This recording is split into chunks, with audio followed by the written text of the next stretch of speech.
On the morning of December 21st, 1866, William Fetterman laced his boots in the dark. The fort was not yet fully awake. Cook fires were catching, sentries were changing. The temperature outside had dropped through the night, and the ground beyond the stockade walls was iron-hard and silent. A thin skin of new snow had settled across the parade ground during the early hours, and no one had yet walked through it.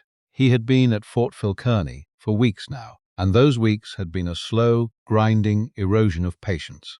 The warriors of the Lakota and Northern Cheyenne had been raiding the wood trains, hitting supply details, appearing on the ridgelines, and vanishing before any pursuit could form into something decisive.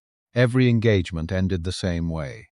A glimpse of horsemen on the high ground. A few rifle shots exchanged across impossible distance. Then nothing. Just the wind moving through the grass and the empty plains stretching away in every direction, and that persistent, unsettling feeling of being watched from somewhere you could not locate. Fetterman had a word for that kind of fighting. He had several words, in fact, and none of them were respectful. He had come west carrying the full weight of a Civil War record that was genuinely impressive.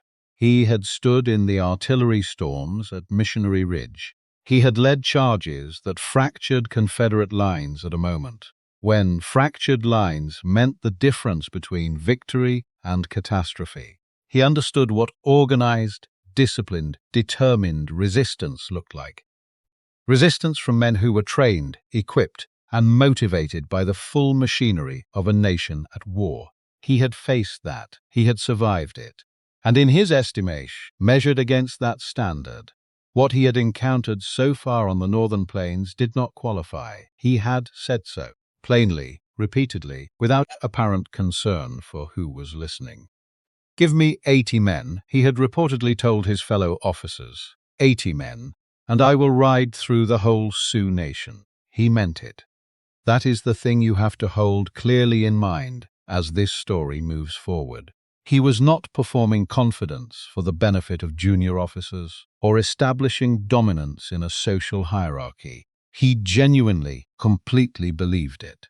Every skirmish that ended with the warriors withdrawing had reinforced that belief. Every raid that dissolved before a real engagement confirmed what he already thought he knew about the nature of his enemy and the nature of this war. And that morning, December 21st, 1866, Colonel Carrington was about to give him something close to that chance, or so Fetterman believed. Colonel Henry Carrington was a measurably different kind of man. Methodical where Fetterman was instinctive. Cautious where Fetterman was aggressive. He had spent the better part of a year at Fort Kearny, building it from nothing, and then commanding it through months of sustained harassment. And he had developed a specific, carefully reasoned fear of the terrain to the north of the fort, Lodge Trail Ridge. From inside the stockade walls, it didn't appear threatening. A long, gradual slope rising toward the northern horizon, pale and unremarkable in winter. Just another fold in the land. You could watch it all morning and never suspect it of anything. It looked like country on every other side of the fort. That was precisely what made it dangerous. The ridge completely blocked the view of the valley beyond. The Peno Creek drainage on the other side. The draws cutting down from the high ground, the ravines, the enclosed bowl of the valley floor. None of it was visible from the fort. None of it was visible from the road. You could not see it until you had already crested the ridge and committed to the downward slope, at which point turning around was no longer a clean decision. It required stopping, reforming, and riding back uphill into whatever was already moving behind you. Carrington had thought about this carefully. He had written it into his orders more than once, with the kind of deliberate plainness that left no room for later misunderstanding. Do not cross Lodge Trail Ridge. Under no circumstances pursue beyond that point. When the alarm came that morning, a wood-cutting detail under attack on the road north of the fort, the signal guns firing from the wood train, Carrington assembled a relief column quickly. The command went to Fetterman, 81 men, a mix of infantry and cavalry, plus 2 civilians who had attached themselves to the column. The orders Carrington gave him were not complicated. Ride north. Relieve the wood train. Support the detail. Return. Do not cross Lodge Trail Ridge. Fetterman received those orders. He acknowledged them. He formed his column and rode out through the fort's gates into the cold morning air. And somewhere in the frozen hills to the north, someone who had been watching the gates very carefully, watching the column form, watching the numbers, watching the man at the front of it, turned his horse and rode toward the ridge at an easy pace. His name was Crazy Horse. He was not running, he was positioning.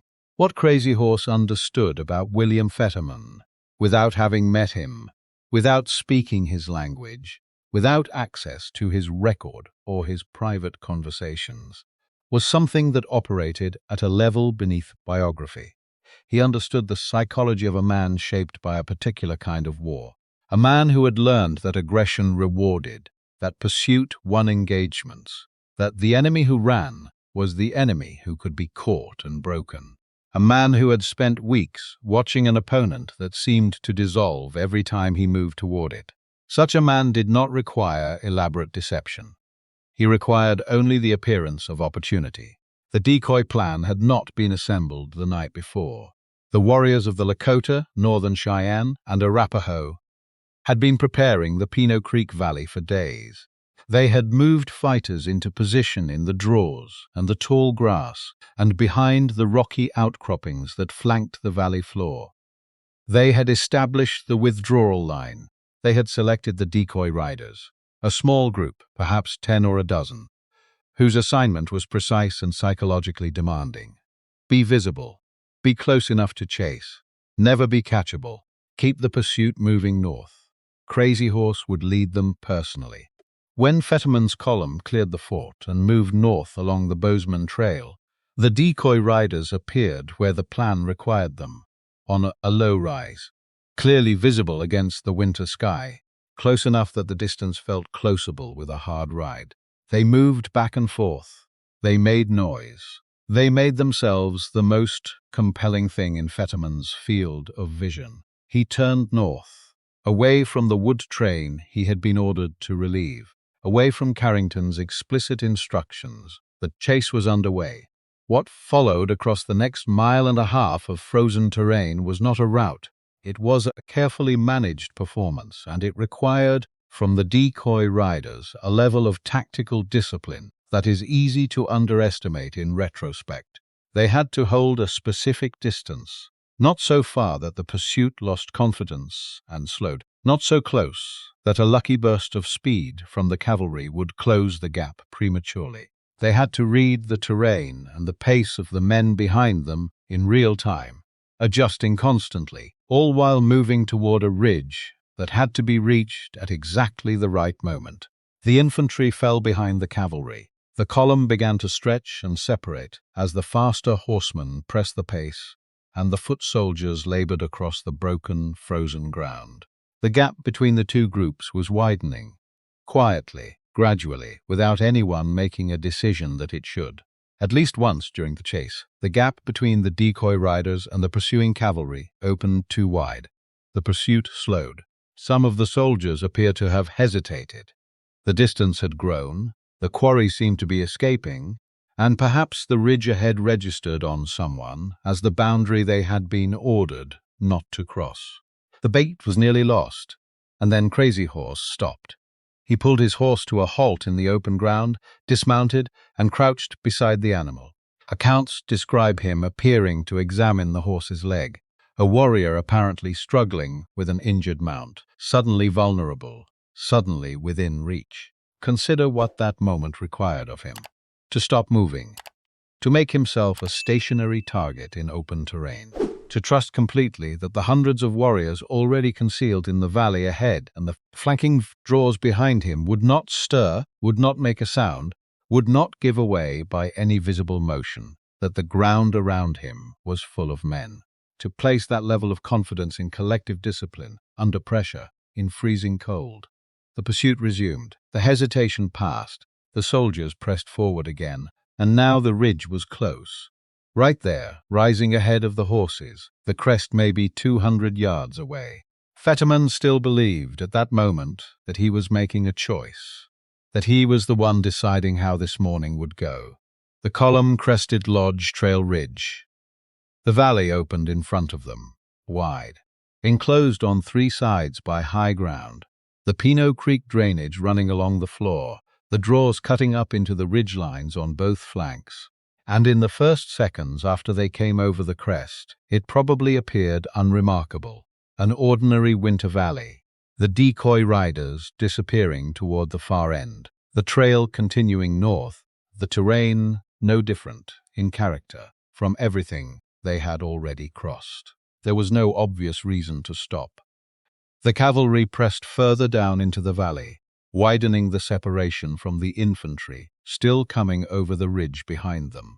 The decoy riders were still ahead, still visible, drawing the horsemen forward and away from the foot soldiers who were losing ground with every stride. That separation was not incidental. It was the mechanism of the second trap within the trap. With the cavalry drawn forward and the infantry strung out and falling behind, neither group could support the other. The cavalry could not wheel and consolidate before being engaged. The infantry could not form a defensive line before the cavalry was already cut off. The geometry had been designed for exactly this outcome, and then the decoy riders disappeared over the far rise, and the valley went silent. Not the ordinary quiet of open country in winter, a different kind of silence, sudden, total, with a physical quality that several accounts attempted to describe, and none managed to capture completely. The ambient sounds of the frontier simply stopped. No birds, no wind through the grass. The horses felt it. Multiple accounts describe the animals becoming agitated, resisting forward movement, turning their heads against the pressure of the reins. The men in that valley had a few seconds of that silence. Then the ridgelines moved. On both flanks simultaneously, the high ground came alive. Figures rising from behind rocks, emerging from the draws, standing up from the grass that had appeared empty. Not a raiding party, not a harassment force, a fully assembled, carefully positioned fighting force that had been lying still in the freezing cold for hours. For 81 men to walk into the center of the valley below them. Lakota accounts recorded in subsequent years placed the number at somewhere between 1,500 and 2,000 warriors. The discipline required to hold that force in silence in those conditions for that length of time is a military achievement that deserves to be recognized plainly. There is no equivalent on the frontier record. It was a feat of collective will and organizational control that most professional armies of that era could not have replicated. Fetterman had 81 men.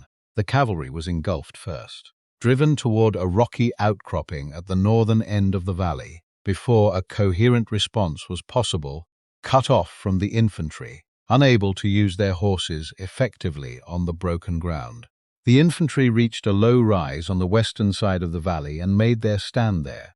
A tight cluster of men, backs together, working through their ammunition with the systematic focus of soldiers who understood exactly what their situation was and had decided to face it directly. The cartridge casings found in the snow around that final position, when the recovery party arrived the following morning, were counted. They told the story of the last minutes with a precision that no written account could match. The engagement lasted fewer than 40 minutes, possibly less. Captain Frederick Ten Eyck led the relief column north on the morning of December 22nd. He had heard the firing the previous afternoon, that distant, contained sound that lasted less than an hour and then stopped completely, and had ridden toward it with a force, but had not descended into the valley. He had seen enough from the high ground to understand that arriving late was the same as not arriving. He returned to the fort that evening without full knowledge of what the valley contained. The following morning he went back with a larger party and the authority of a direct order. His official report, written in the controlled language of military correspondence, is nevertheless a document that does not read neutrally. He described the positions of the bodies. He described the snow around the infantry's final stand.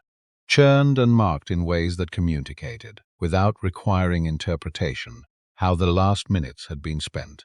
He described the distance between the cavalry position and the infantry position, a distance that made clear, with cold geographic finality, that neither group had been able to reach the other. He wrote that several men in the recovery party, veterans of the Civil War, with direct experience of large-scale battlefield aftermath, did not speak during the return ride to the fort. There is one detail embedded in the accounts from that recovery, not always foregrounded, not always emphasized, that carries a particular weight when you sit with it. Several members of Ten Eyck's party, standing in the valley and looking back up at Lodge Trail Ridge, described looking at the crest from below for the first time. From the fort, the ridge had always been background. From below, with the full shape of the valley visible around them and the geometry of the trap legible in the landscape, it looked entirely different. From below, you could see exactly what crossing it had meant. Carrington had written that understanding into his orders months before the fight. The orders had been ignored, and now the valley held the consequence of that, in the snow and the silence and the positions of 81 men who had ridden over that crest believing the morning was theirs to direct. Red Cloud's War continued for nearly 2 more years after the Fetterman Fight. The scale of the defeat produced a political shock in Washington that the preceding months of skirmishing had failed to generate. By 1868, the United States government signed the Fort Laramie Treaty, agreeing to abandon Fort Phil Kearny and the Bozeman Trail forts entirely. The soldiers who left in August of that year burned the fort before they rode out. Lakota warriors who had gathered on the surrounding ridges to watch moved in while the timbers were still burning. The ground Fetterman had ridden out to control, that he had promised to pacify with 80 men and a morning's work, was returned. The boast made in a warm room with maps on the table had not survived contact with the actual country and the actual people who knew it. What waited behind Lodge Trail Ridge was not what he had imagined. It was never what he imagined. And that is the question the valley still holds, quietly, for anyone who looks at it carefully enough. Not how a decorated officer could miscalculate so completely. That part is, in retrospect, almost legible, the record of his confidence, the pattern of his decisions, the specific shape of the war he had fought before this one. You can trace the line from his experience to his error without much difficulty. The harder question is the one that sits just beneath the facts. At what exact moment did he know? Not suspect, not wonder. Know. With the sudden absolute clarity that arrives when the ground you are standing on reveals itself to be something other than what you believed. Was it when the decoy riders vanished? Was it when the silence arrived? Was it when the ridgelines moved? Nobody recorded that moment. Nobody who stood beside him in those last seconds survived to describe his face or his words, or whether he gave any order at all in the time remaining.